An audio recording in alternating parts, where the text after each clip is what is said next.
Here I'm going to show you the invisible ribbed bind off for Knit 1 Purl 1 rib.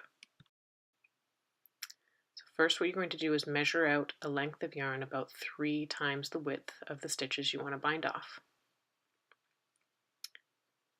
And you're going to thread that tail onto a tapestry needle.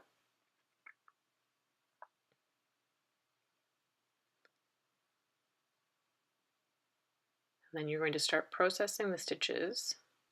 Starting with a knit stitch, you're going to insert the tapestry needle as if to purl and pull the yarn through.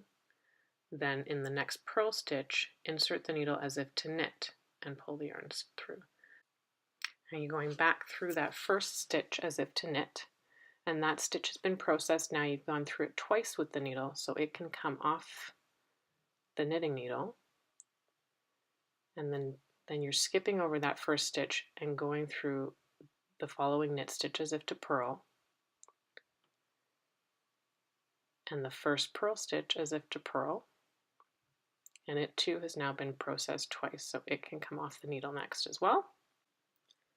Now here's the slightly tricky part. For the next stitch you want to bring the tapestry needle behind the first knit stitch and insert it knitwise into the next purl stitch and pull that yarn through. From here you continue processing the stitches according to the order that we've established. So pulling knitwise through that first knit stitch and off, and now skipping to the next stitch there, purlwise through that knit stitch, purlwise through the first purl stitch, and now that one's processed and can come off.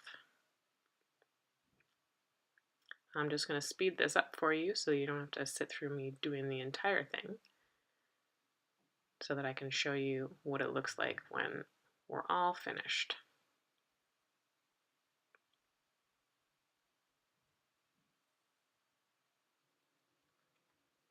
Last few stitches here.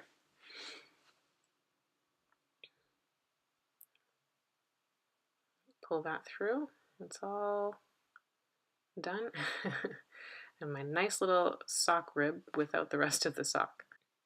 So you can see here this nice clean edge, perfect for the top of a sock or a cuff, really, really stretchy. I hope that you make good use of it. Thanks very much for watching.